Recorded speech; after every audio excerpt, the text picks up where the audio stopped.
La demanda mundial de carne barata crece sin parar. El negocio lo dominan pocos consorcios que producen en masa. En Estados Unidos existen inmensas fábricas de cerdos con enormes cubetas de estiércol líquido. No podemos abrir las ventanas ni las puertas. Estamos atrapados en casa. China es el mayor productor mundial de porcino. Su consumo de carne de cerdo creció con la prosperidad. En nuestro planeta ya no hay más espacios libres. Si los chinos empiezan a alimentarse como los estadounidenses, ¿qué pasará con la selva amazónica? Para alimentar a los cerdos a bajo costo, se cultiva soja en grandes cantidades, sobre todo en Brasil. Producimos comida para la población mundial. Pero para eso, la selva tropical debe ceder al monocultivo de soja, con consecuencias para todos nosotros.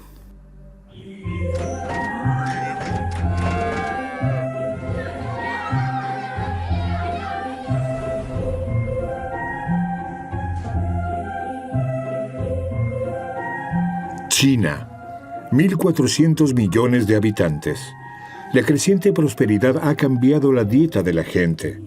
Antes, la base era arroz, verduras, sémola. Rara vez había carne. Pero ahora la carne porcina es cada vez más popular. La mitad de la producción mundial se consume en China.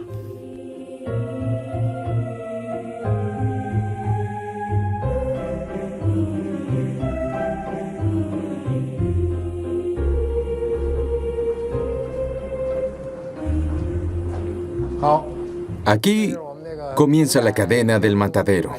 Sacrificamos unos 600 cerdos por hora. Importamos las máquinas de Holanda.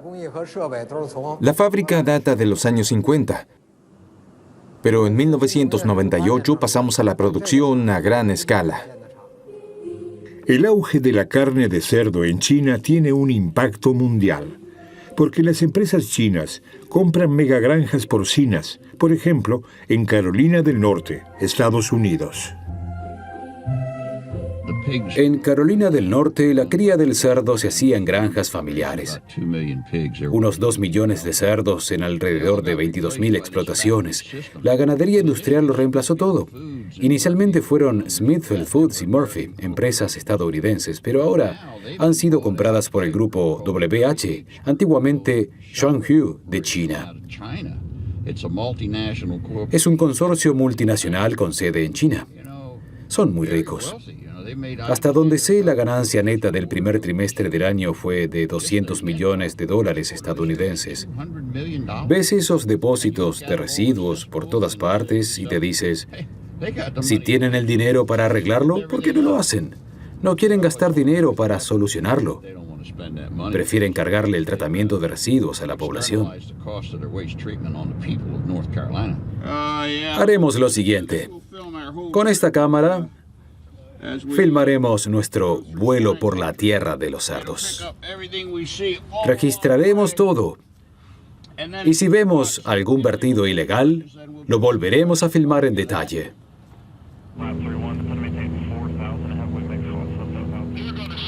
Se ven más fosas de residuos al aire libre que en cualquier otro lugar del mundo. Carolina del Norte ocupa el segundo puesto de producción porcina. Tenemos entre 8 y 10 millones de cerdos, un poco menos que en Iowa.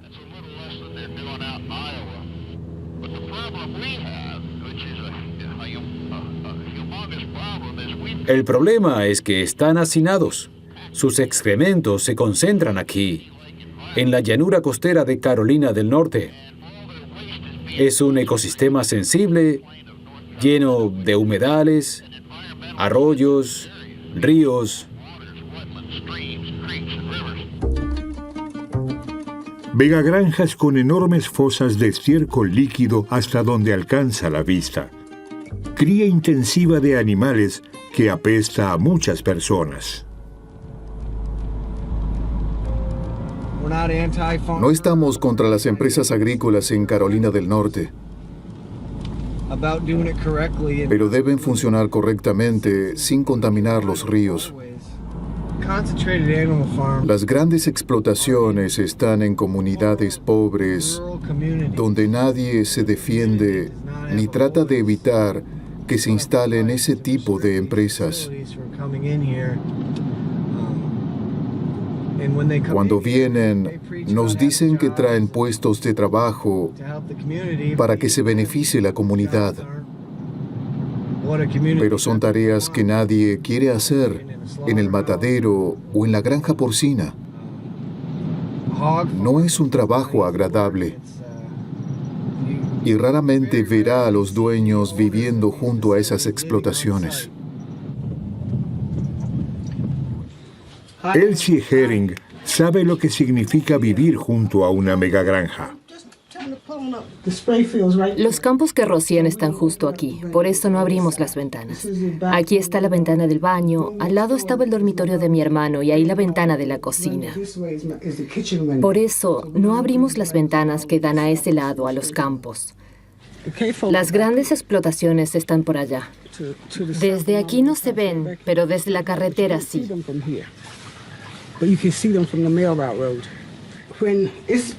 Eso está sin tratar. Es decir, que lo respiramos todo, el estiércol de los cerdos, orina, antibióticos, amoníaco. Todo lo que está en las fosas pasa al aire. Por eso no podemos dejar abiertas las ventanas ni las puertas. Prácticamente estamos presos en nuestra casa. Y si sales justo cuando están rociando, te quedas sin aire. Te lloran los ojos, toses, sientes ganas de vomitar. Me enfurece, es deprimente. ¿Cómo puede ser que crean que tienen derecho a rociar excrementos de animales sobre seres humanos? Smithfield, el mayor productor de porcino de Estados Unidos, está en manos chinas. En la década del 90 desapareció de Estados Unidos el 90% de las explotaciones porcinas pequeñas. La venta directa cayó del 100% al 5%. La mayoría de los cerdos ahora se producen a pedido. Esas empresas, antes rentables, quedaron reemplazadas por un sistema industrial y centralizado. Fue casi una liquidación y sucedió muy rápidamente.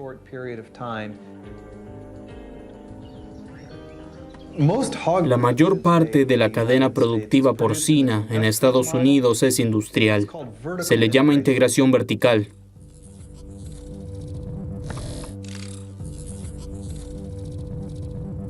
Funciona así. Una empresa es propietaria del criadero donde nacen los lechones. Es dueña de la producción de alimento para los cerdos. Posee las compañías de transporte que trasladan a los animales.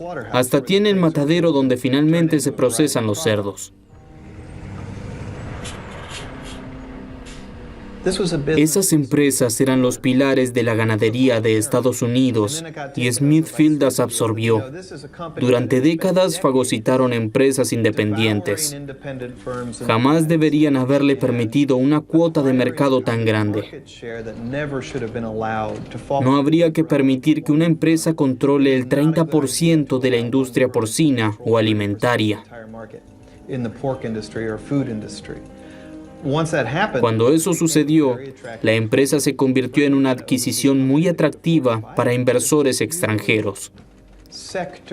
Tiene una gran parte de la capacidad de producción estadounidense. Estamos hablando de miles de megagranjas. Se puede ganar mucho dinero con la cría de cerdos en Estados Unidos. Chicago, uno de los centros comerciales más grandes del mundo.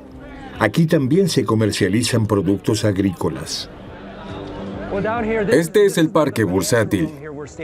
Aquí tenemos valores de renta fija y títulos del tesoro. Nuestra área agrícola se redujo, pero todavía comerciamos opciones de compra de soja, trigo y maíz. Y también ganado. Los chinos tratan hace años de comer como la gente de Occidente. Consumimos unas 3.400 calorías al día. Los chinos alrededor de 2.900. Es decir, redujeron la brecha. China tiene la mayor cabaña porcina del mundo, el 47% de la producción mundial.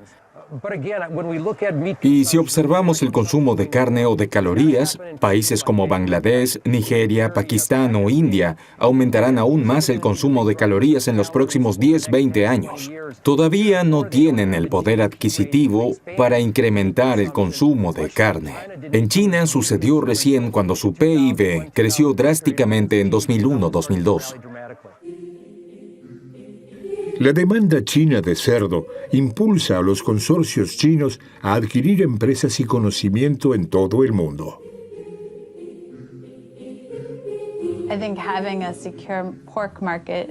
Creo que para China es muy importante el abastecimiento seguro de carne de cerdo. Por esa razón, Jianghui, el grupo WH compró Smithfield, el mayor productor porcino de Estados Unidos. Por un lado, querían tener acceso a la oferta. Y segundo, me lo contaron directivos de Smithfield. Querían saber cómo funciona la producción porcina en Estados Unidos. ¿Cómo logramos producir tanta carne de cerdo en tan poca superficie? La tecnología de la cría industrial de cerdos se exportó a China. Producción cárnica industrial. China hace tiempo que está al día con Occidente. Mecanización y cría intensiva de animales.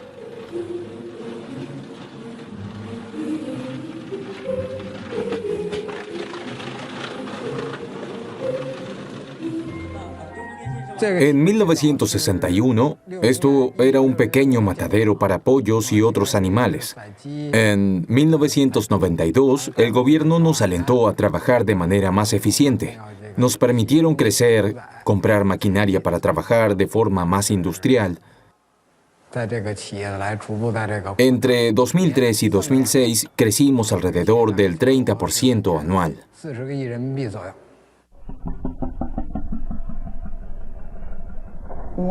Cuando se cría a tantos animales en un espacio tan reducido, afecta a la salud de los animales.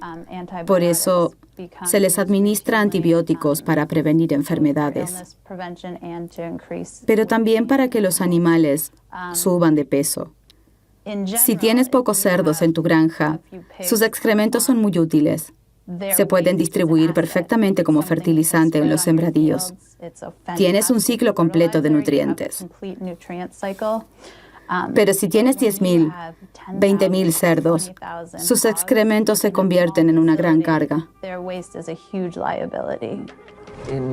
En 1960 se sacrificaron menos de 10,000 millones de animales para la producción de alimentos. Hoy son más de 70,000 millones. Si esa tendencia continúa, se sacrificarán 120,000 millones de animales en 2050. La ganadería industrial necesita cerca de 1/3 de la superficie agrícola del mundo. Consume la mayor parte de la producción de granos. El grano principal es maíz y después, por supuesto, la soja. Si uno lo representa en sentido figurado, en el mundo hay un mar de monocultivos de cereal forrajero y oleaginosa salpicado de islas de cría intensiva de animales.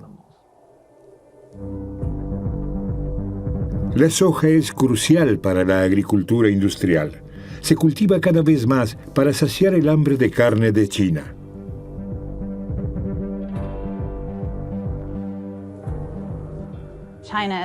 En términos absolutos, China consume el doble de carne que Estados Unidos. Pero per cápita, cada chino solo come la mitad de carne que un estadounidense. Es decir, que si todos los chinos se alimentaran como los estadounidenses, es casi imposible imaginarse de dónde saldría tanta carne. China ya está importando más y más carne de cerdo. Aumenta su importación de soja para alimentar al ganado. Los cerdos, las gallinas, el ganado bovino o las piscifactorías necesitan cada vez más soja. El gobierno chino aún recuerda las grandes hambrunas que mataron a unos 36 millones de personas.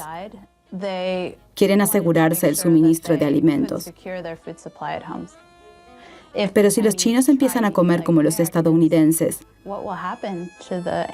¿qué pasará con la selva amazónica? ¿Dónde encontraremos tanto espacio para cultivar soja y cereales? En nuestro planeta ya no hay más espacios libres.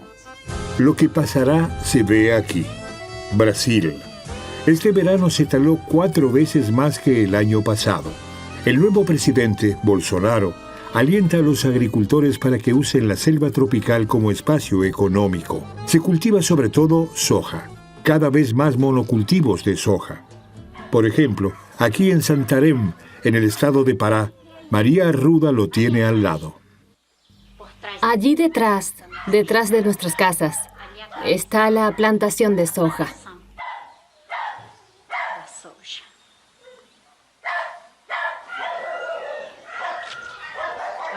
Cuidado.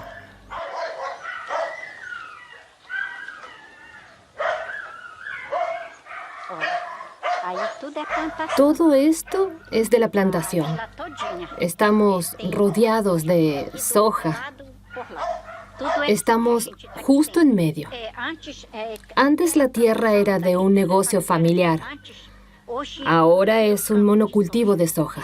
Se exporta todo. No queda nada en Brasil. Un camión de soja volcado junto a una carretera principal en el estado de Mato Grosso. Trabajadores recolectan los valiosos brotes.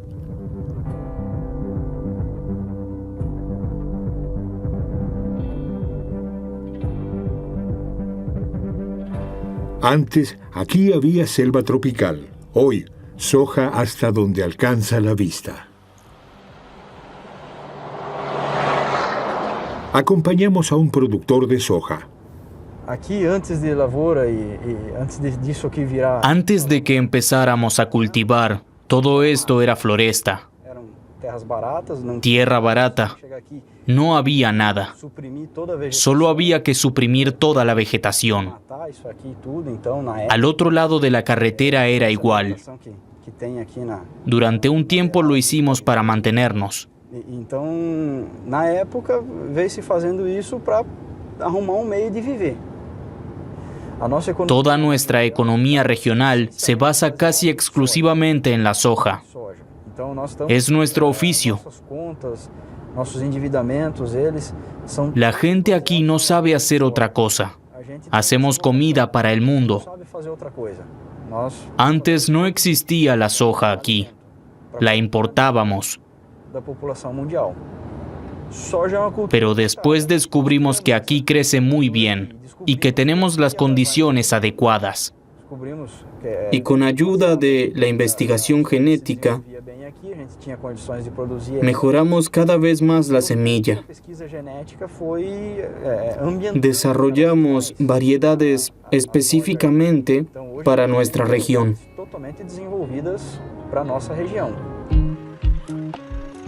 Visita a una feria agrícola en Lucas de Río Verde, en el estado de Mato Grosso. Algunos hombres se enriquecieron con el cultivo de soja. Por ejemplo, el empresario Otaviano Pivetta.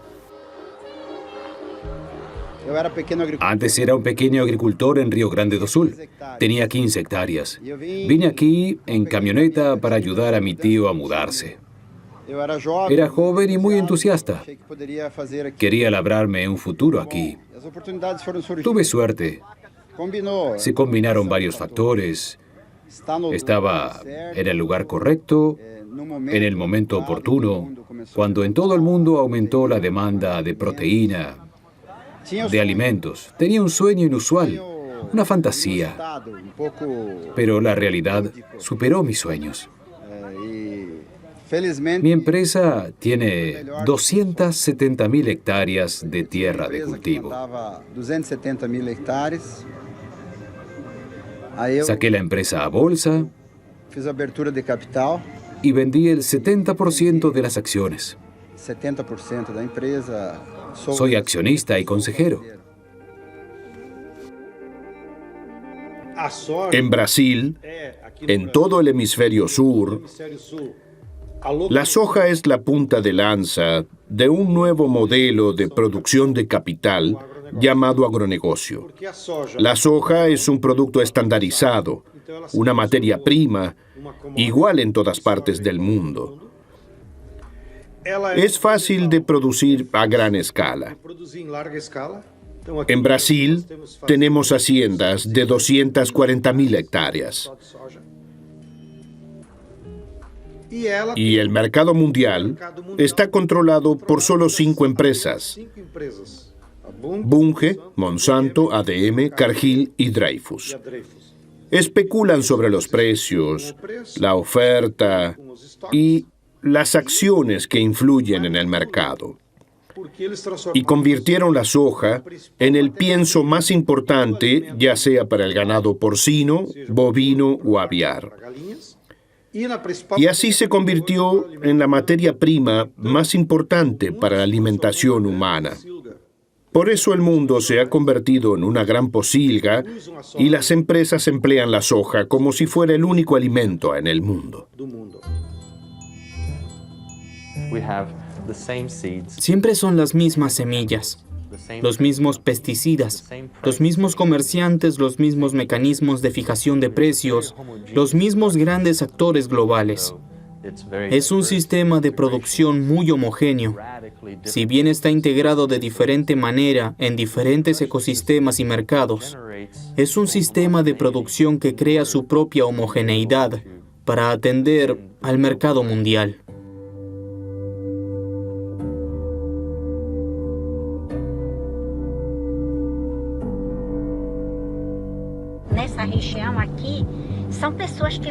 En esta región, los productores de soja vinieron de fuera, de Mato Grosso, de Paraná, y ahora empieza también la gente de aquí.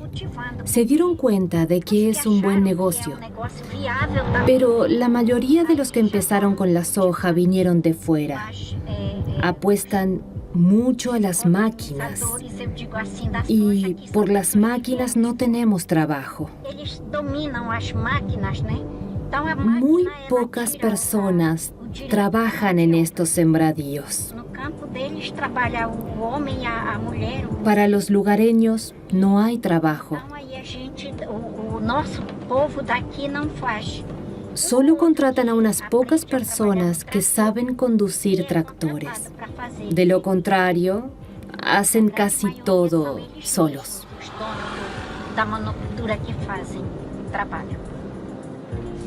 Sindicato de Trabajadores Agrícolas en Santarém.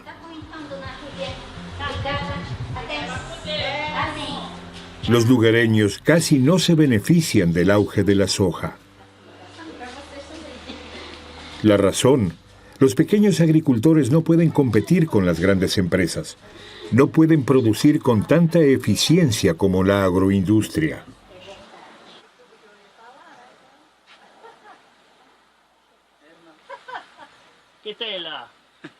¿Qué tienen? ¿Soja?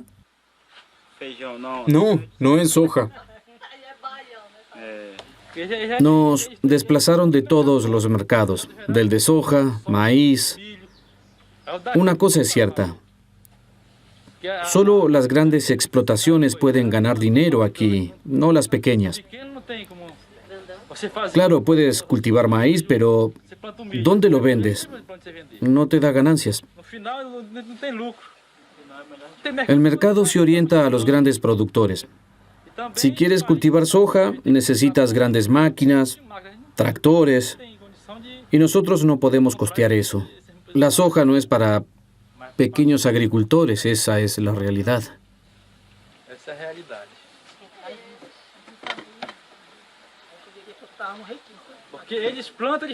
Ellos tienen muchas maneras de ahuyentar las plagas, y todas sus plagas vienen aquí. Si hoy cultivaras soja, no ganarías nada. Usan pesticidas. Nosotros no podemos combatir las plagas.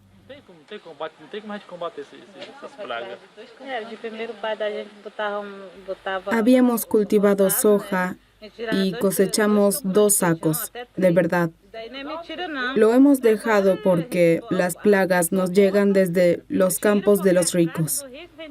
Nos comen las semillas. En Estados Unidos, en China, ¿no pueden destruir sus propios bosques para plantar soja? Todos vienen a Brasil para explotar nuestro país. En África hay tanto bosque. ¿Por qué no van allí? ¿Tal vez allí no trabajan lo suficiente? ¿O tienen más agallas que nosotros? La realidad es que hace tiempo que el auge de la soja llegó a África. Miles de kilómetros al este de Brasil, Mozambique. Empresas brasileñas tratan de asegurarse aquí grandes áreas de cultivo. Todo sucede en el marco de un programa de ayuda al desarrollo llamado ProSavana. Productores agrícolas brasileños se van a África porque el gobierno de Mozambique proporciona tierras a bajo costo. Mozambique cede un área de 6 millones de hectáreas a productores brasileños.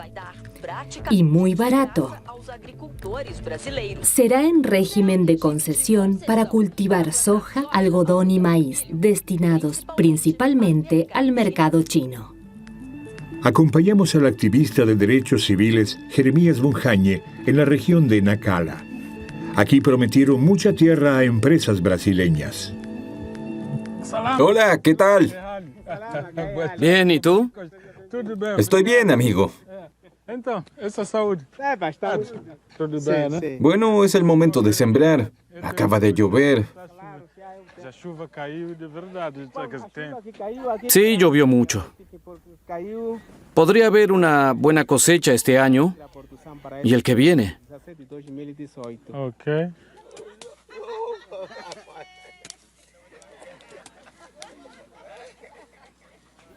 Aquí no tenemos suficiente tierra. Discutimos entre nosotros. Si los inversores vienen, las cosas se empeorarán. Este país es de los mozambiqueños. No estamos en contra del desarrollo, pero creemos que la comunidad debería ser consultada.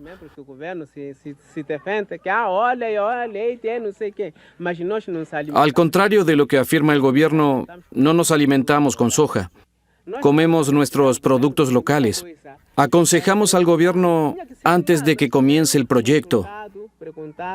Los agricultores locales deberían participar.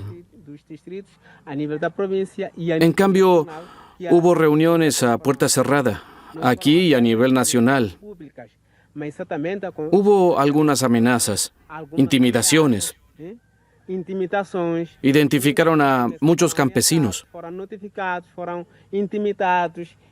Entonces, ¿crees que ProSavana no es para los campesinos? No, ProSavana no es para los campesinos. ProSavana, el nombre de un programa conjunto entre Mozambique, Japón y Brasil, cuyo objetivo oficial es el desarrollo de la región de Nacala. Cuando las organizaciones campesinas y grupos de derechos civiles profundizamos en la cuestión, descubrimos que ProSavana era solo un pretexto. Es como un canal para grandes inversores, la industria agrícola, interesados en controlar el agua, la tierra, los recursos naturales en el corredor de Nacala, expulsando a los campesinos locales. Afecta a los campesinos, sobre todo, pero también en general a la población regional, que son 5 millones de personas.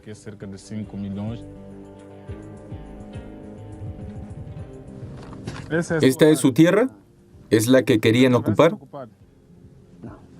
Esto solo es una declaración. Ustedes no tienen permiso para explotar la tierra. Es solo un certificado de delimitación de la comunidad donde viven. Solo dice que su comunidad vive aquí, pero no es un permiso para el uso del suelo. Por eso deben tener cuidado. Otro podría haber pedido el permiso para usar la tierra. Ahora la comunidad debe luchar para obtener los documentos correctos. Si no lo hacemos ya, podría ser demasiado tarde. Los opositores al programa lograron organizar protestas masivas en 2016. Con éxito, obligan al gobierno a suspender ProSavana de momento. Durante mucho tiempo, el gobierno de Mozambique se permitió imponer sus programas. Ahora, por primera vez, se vieron confrontados con una oposición que no esperaban. Los campesinos dijeron claramente al gobierno que el progreso en la agricultura no puede ser así. Demostraron que es posible resistir, que es posible decir no. Ustedes mantienen el país a flote. Los pequeños agricultores producen el 90% de los alimentos en Mozambique, no las grandes corporaciones ni proyectos que vienen de Brasil u otros lugares. Debemos tener mucho cuidado con estos grandes proyectos. Prometen de todo, pero cuando terminan los programas, cuando la tierra se agota, ¿qué hacen? Van a otro lugar, quieren otras cosas según lo que dicte el mercado. Pese a los pequeños éxitos de los activistas de derechos civiles en Mozambique, la demanda mundial de carne es insaciable. Y con ella, la de soja para pienso. De regreso en Brasil, aquí surgen nuevas áreas de cultivo, sobre todo en la frágil cuenca amazónica. Desde que el gobierno de Bolsonaro está en el poder, la situación se ha intensificado. Este es un mapa de la región amazónica. Lo que se ve en rojo ya está deforestado. Es el 19% de la Amazonia. Y esta región, que empieza en Rondônia, pasa por Mato Grosso y sube hacia el norte, se conoce como Arco de la Deforestación. El 62% de esta zona es monocultivo de soja. Otro 6% son áreas de cultivo mixtas, pero sobre todo de soja. Si se tala la selva tropical y se convierte en monocultivo de soja, se libera una gran cantidad de dióxido de carbono que estaba almacenada en el suelo, en el bosque. Esos enormes monocultivos son responsables de una gran cantidad de gases de efecto invernadero. Una parte se libera directamente al arar. También están los gases de la maquinaria agrícola. Y hay emisiones cuando se procesa la soja y cuando se transporta a China. Es un ciclo muy intensivo en energía.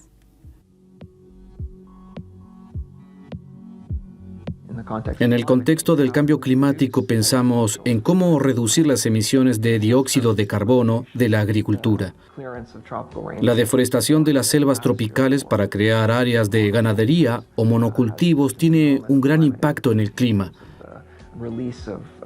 Aumenta las emisiones de dióxido de carbono.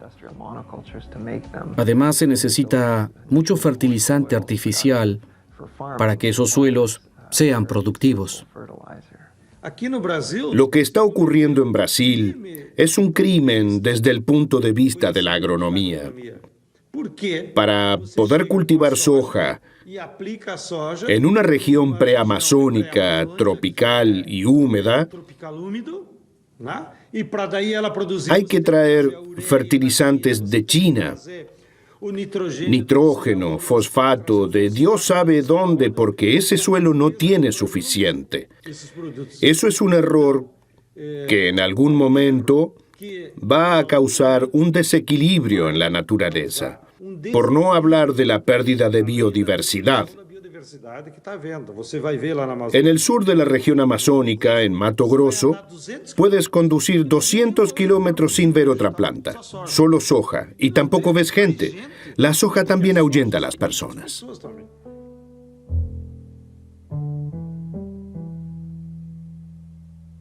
En vez de biodiversidad, ¿Pronto solo habrá monocultivos de soja? Importamos al año 20 millones de toneladas de insumos. Nitrógeno, fertilizantes, agrotóxicos. Brasil se ha convertido en el mayor consumidor de agrotóxicos del mundo. Brasil usa el 20% de la producción mundial de pesticidas. Es absurdo. El consumo promedio es de 5 litros por habitante y en el campo de 15 litros por hectárea. Ninguna facultad de agronomía justificaría que se necesitan 15 litros de pesticidas por hectárea de soja. El área de cultivo de soja en Brasil ya abarca una superficie del tamaño de Alemania. Grandes beneficios gracias al uso de pesticidas.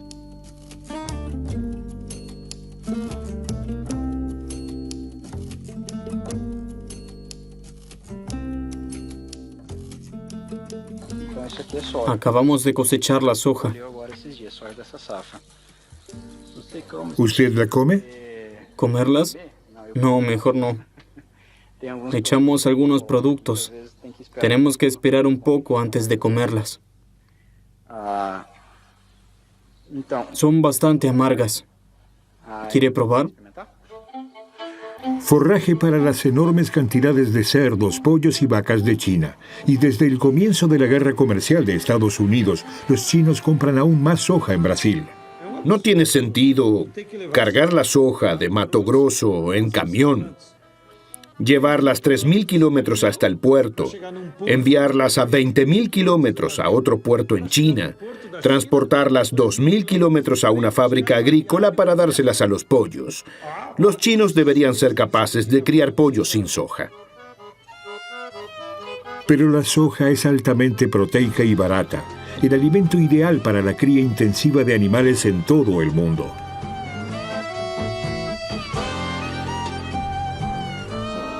La realidad de la globalización. Brasil destruye selva tropical para cultivar más y más soja. Más y más soja que alimenta a más y más cerdos al otro lado del mundo. En China y también en Europa.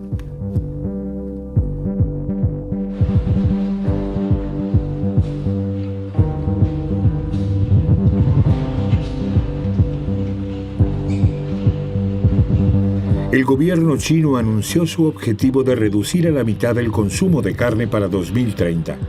Y hace poco, un brote de peste porcina diezmó la cabaña de animales. Pero a largo plazo es probable que la producción se incremente. La creciente clase media china demanda más y más carne.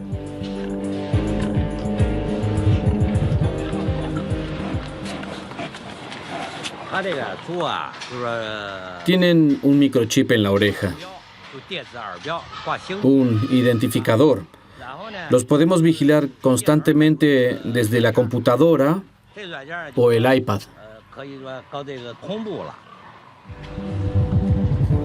Es un sistema cada vez más eficiente, gracias a la alimentación a base de soja y la tecnología punta en el establo.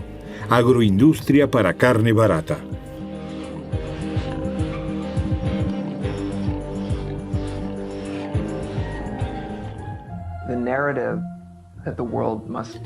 Existe la tesis de que debemos duplicar la producción de alimentos porque la población mundial aumentará de 7 a 9 o 10.000 millones y que criaremos y comeremos cada vez más ganado. Pero, ¿por qué deberíamos consumir cada vez más carne por persona? No tenemos que duplicar la producción de alimentos para nada. Debemos producir alimentos de otra manera. Debemos reflexionar sobre nuestra alimentación para reorganizar la agricultura. Ven, Red. ¿Dónde está Red? Allí está Red. Vamos. Hay personas que quieren probar otro tipo de agricultura.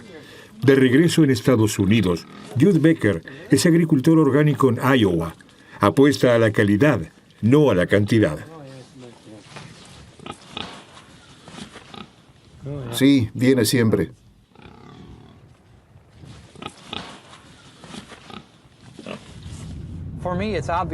Para mí está claro que debemos comer menos carne. Me critican por eso. Estamos en Iowa. Producimos mucha carne aquí y dicen, Jude, no puedes decir que hay que comer menos carne. ¿Por qué? ¿A quién perjudica? Si es más saludable comer menos carne, ¿no sería mejor que los granjeros de Iowa produjeran carne de calidad? Tendrían que mantener menos animales, pero ganarían más. Creo que al final sería económicamente mejor y también más saludable. La gente tiene miedo porque las grandes corporaciones perderían dinero, pero eso no se puede hablar públicamente. También en Carolina del Norte hay granjeros que crían cerdos según los estándares orgánicos. No pueden competir con los precios de las grandes empresas. Y al final, el consumidor suele decidir por el precio, como afirma el bioagricultor Calvin Nastab. Queremos ir a la tienda y hacer algunas compras y vemos que en el estante dice orgánico, pero es aproximadamente un 50 o 60% más caro que el otro. No lo quiero, no me lo puedo permitir. Todavía tienes el dólar todopoderoso en el bolsillo, pero terminaste comprando algo que ni sabes qué le hicieron ni cómo lo criaron.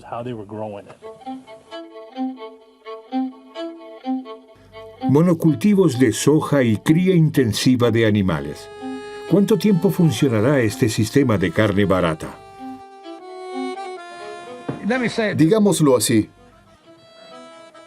Si la población sigue creciendo, algún día no habrá más carne. Y la gente tendrá que comer cereales como antes, cuando no había tanta carne. Hoy ya se puede alimentar a mucha más gente con soja y maíz que con carne. Si quieres alimentar al mundo hambriento, deja de alimentar a todas estas vacas y dale de comer a las personas. Pero siempre hay alguien que quiere ganar dinero. Aseguran que quieren alimentar al mundo. Bueno, si quieres alimentar al mundo, puedes alimentar a más gente con cereales que con carne.